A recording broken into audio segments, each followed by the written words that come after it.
Why am I playing that song today? Who knows? Who knows the song and the show? So many of you do. But I'm playing that song because the Tony nominations came out and Merrily We Roll Along was nominated for Best Revival, which is happy news. I haven't even seen it yet, but I got my tickets, and that show is close to my heart because I did in college. Okay, anyway, today's Tuesday. It's still Tuesday. It's a little late. Sorry, but I'm still going to give you something to take away. So today's topic is a little probing, a little penetrating. I don't know if you like it, but here it goes. So here's the question, right? We have a weird calling as artists, right? And we've talked about like the why of your song. But now this is a little bit of a different angle on a theme, right? Which is, who is it pointing to? Right? Who's it pointing to? Meaning, when we do something great on stage, is it pointing to me? Is it reflecting back on me and what a great artist I am? Or is it pointing to something outside of me? Is it pointing to something bigger than me? And so I guess the question is, what's the fruit? Where's it going? Is the Holy Spirit taking it and multiplying it, right? And that's what we want. And sometimes you don't really know. But one thing we can see is the fruit inside of ourselves. Is it feeding my ego? Or is there a deeper satisfaction that the Lord is pleased? So, that's really just it. That's really just my question today. But and there's no judgment here, because of course it's going to feed your ego if you do a good job and people are telling you you're great.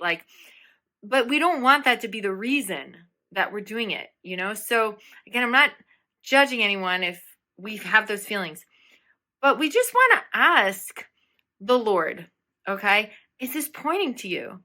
And it doesn't need to be about Jesus. You don't need to be in The Chosen in order for it to point to Jesus. But is the story somehow pointing to Jesus? Is there something about it that's going to make people draw closer to the truth of who Jesus is? Or is there something about it that's making them draw further away, okay? And this is where I tend not to be so black and white about what material might do this and what material might not. And because it varies a lot of times, depending on just the spirit behind the production itself.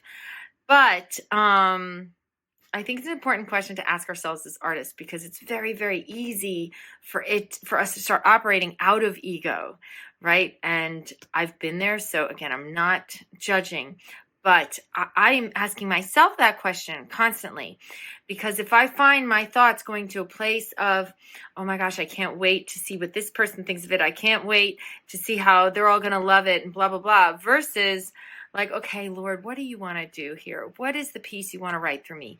What do you want me to sing? What is the song you want me to choose? And how do you want me to interpret it? Then it becomes a collaboration between you and the Holy Spirit. And even if you don't know how people are going to respond, you know that it's the Lord working through you. So a very great artist, who might have been named Adam Giddle, made this comment that really made me think, which was, when he writes stories, he said he's not trying to legislate the emotional reaction that people have. And I'm not trying to do that either, so I don't want to get too analytical about it. But I am going to check my spirit. And I am going to seek the Lord that it's going to be a spirit-led, spirit-driven play, musical, song, audition, whatever it is. Because we are constantly trafficking in the emotions. We're trafficking in belief systems. We're trafficking in the soul as artists. That's a tricky business, okay? And as I have said before, your soul is the most precious thing to the Lord. So let's keep asking him, am I making this about you, or am I making it about me? So that's it for today. I hope you don't hate me, but I hope you had something, it gave you something to take away, something to think about, and I hope you have a beautiful week. Enjoy the sunny weather, and tune in next week for another Takeaway Tuesday.